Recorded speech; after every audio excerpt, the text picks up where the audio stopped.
Assalamualaikum warahmatullahi taala wabarakatuh dan salam sejahtera, kembali lagi bersama saya Zahir Asna. Dalam video kali ini saya ingin membincangkan tentang Kogoro Maori before he sleeps.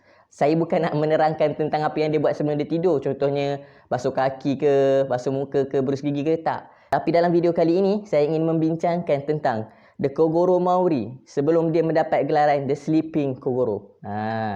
Jadi sebelum saya membincangkan tentang Kogoro Maori before he sleeps ni, saya ingin mengingatkan bahawa saya sedang menuju kepada 1k subscriber sebelum menjelang tahun 2021 dan impian ini hanya akan jadi kenyataan dengan bantuan daripada anda semua. Kepada mereka yang belum lagi subscribe channel Zahir Asna, silalah tekan butang subscribe di bawah, dan kepada mereka yang telah pun subscribe, saya ucapkan terima kasih kerana sudi menonton. Kita mestilah merujuk kepada satu episod dalam anime series Detektif Conan, iaitu episod yang ke-979. Pada awal permulaan episod ni lagi, kita dapat tengok di mana ada scene yang Conan mengatakan The Sleeping Kogoro. Sebelum orang tua tersebut, sebelum The Old Man mendapat gelaran The Sleeping Kogoro, terdapat satu kes yang dia telah selesaikan sendiri. Dan ini adalah permulaan bagi cerita tersebut. Itulah macam mana apa yang telah dikatakan oleh Conan lebih kurang pada permulaan episod ini. Dalam episod ini yang bertajuk Leading a Detective Around by His Nose ini menceritakan tentang satu kes yang pernah diselesaikan oleh Kogoro Maori sebelum dia mendapat gelaran The Sleeping Kogoro ni. Macam mana jalan ceritanya? Kita dapat melihat dalam episod ini ada seorang klien yang bernama Ketsu Kane-san telah datang ke agensi Detektif Maori. Kemudian dia telah meminta tolong Detektif Maori untuk mencari satu dia punya treasure ataupun dia punya barang berharga, iaitu brush dia yang dikatakan telah pun hilang. Dan kat situ dia telah membawa sepucuk surat yang dikatakan telah dihantar oleh orang yang mempunyai brush dia, dan orang tu memberi ancaman akan membahayakan kehidupan Kane-san ini. Jadi Kane-san meminta tolong Kogoro Maori disebabkan oleh dalam surat tersebut, orang yang memberi surat itu telah memberitahu bahawa jangan report kepada polis. Kalau report kepada polis, nyawa Kane-san akan berada dalam bahaya. Maka Kogoro Maori pun, kita tahulah Kogoro Maori ni, bila dia dapat kes lagi-lagi daripada perempuan, memang bersemangat dia kan. Jadi dia pun teruslah membantu Kane-san ni. Detektif Conan telah pun dengar, atau Conan Edogawa telah pun mendengar perbualan antara Kane-san dengan Detektif Mori ni. Jadi dia pun telah ikut Detektif Mori menuju ke destinasi yang telah ditulis dalam surat tersebut, iaitu destinasi yang pertama adalah Kurochipa. Destinasi yang pertama adalah Kurochipa. Jadi diorang pun telah pergi ke Kurochipa ni untuk mencari di manakah brush tersebut berada. Tapi dia tak jumpa pun dekat mana brush tu berada. Apa yang dia jumpa dekat situ adalah hanyalah sepucuk surat yang mengatakan bahawa, oh, awak telah hire Detektif Maori ya. Nampak gayanya awak tak bekerja dengan polis. Baiklah, tak ada masalah. Jadi dia akan membawa Detektif Maori dengan Kane-san ni sekali bersama-sama to the hell. Dia cakap macam tu lah, lebih kurang kan, masa dekat sepucuk surat dekat Kurochipa tu. Dan dalam surat tu tulis, awak mestilah pergi kepada next destination, iaitu Dada Gaya Concert Hall. Maka daripada Kurochipa mereka telah menuju ke Dada Gaya Concert Hall.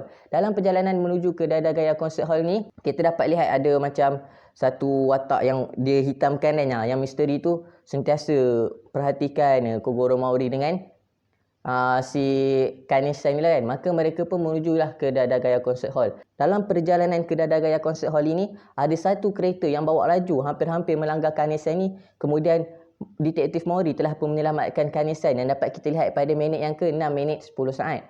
Kemudian apabila mereka tiba kat Dada Gaya Concert Hall, mereka tak jumpa lagi brush tu. Yang mereka jumpa hanyalah lagi sepucuk surat. Dan sepucuk surat itu menyuruh mereka menuju ke Sutero Art Museum. Maka Kogoro Maori dan Kane-san pun telah menuju ke Sutero Art Museum. Dan kita dapat lihat sekali lagi ada macam watak misteri yang memerhati macam di sebalik-balik pokok macam tu kan. Tingkah laku Kogoro Maori dan juga Kane-san ni. Apabila dalam perjalanan untuk ke Sutero Art Museum pula, kita dapat lihat pada 7 minit 25 saat, ada pasu bunga yang hampir-hampir terjatuh ke atas kepala Kane-san, dan Inspektor Maori telah menyelamatkan Kane-san dengan menangkap pasu bunga tersebut. Kemudian dia kata, oh mungkin ada gagak yang tolak pasu bunga ni jatuh kan. Tapi dalam hati dia kata, mungkin ada betul-betul orang yang nak menganiaya ataupun mengancam nyawa Kane-san ni kan. Maka dia pun pergilah ke Sutero Art Museum. Mereka meneruskan perjalanan. Bila sampai dekat Sutero Art Museum ni, mereka menerima lagi sepucuk surat yang suruh diorang pergi ke Hadoson Seaside Park. Maka dia pun pergilah ke Hadoson Seaside Park. Masa tengah cari brush dekat Hadoson Seaside Park ni, ada orang nak ambil gambar dengan Kogoro Maori. Ada sepasang kekasih lah yang baru kahwin. Dia orang nak ambil gambar dengan Kogoro Maori. Mula-mula Kogoro Maori macam tak nak dia tengah sibuk kan. Tapi lepas orang tu bagi tahu yang dia ni peminat Kogoro Maori, ceritakan semua, Kogoro Maori pun minta tolong Kane-san ambilkan gambar dia orang dengan Kogoro Maori.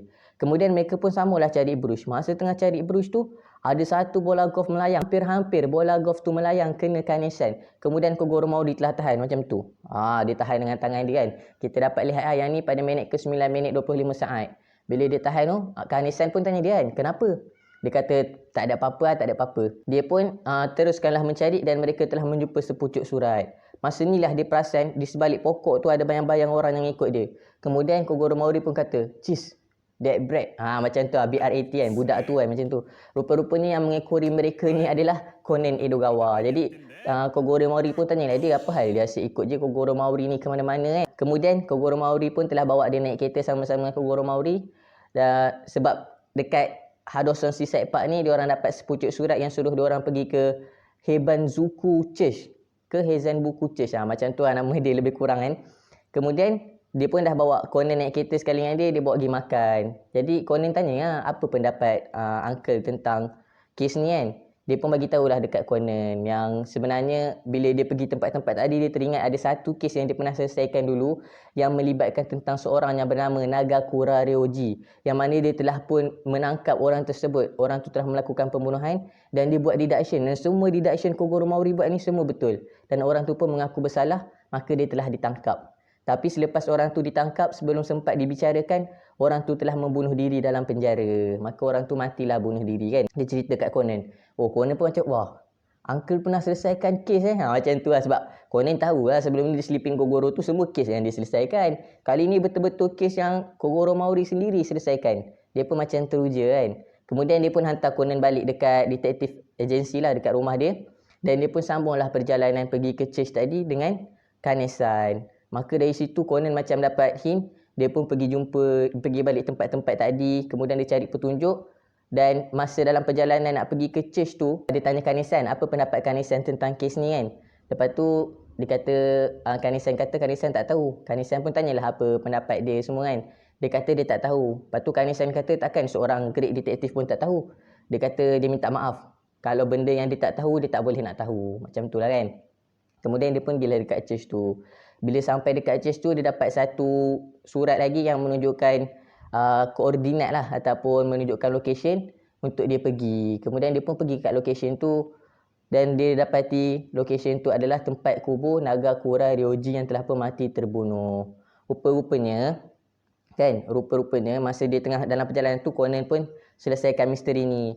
Akhirnya Conan tahu yang sebenarnya Kane-san ni sebenarnya merupakan tunang kepada Nagakura Ryoji yang dah mati bunuh diri, yang ditangkap ataupun yang telah pun ditangkap sebab deduction Kogoro Mauri tadi. Jadi Kane-san ni sebenarnya dia nak balas dendam dekat Kogoro Mauri. Sebab tu dekat sepucuk surat mula-mula tu ada tulis meet you at the underworld. Apa yang dimaksudkan dengan underworld tu adalah dekat kubur tu lah kan. Dia nak bunuh Kogoro Mauri dekat situ. Maka Conan pun cepat-cepat pergi dan sembunyi belakang pokok.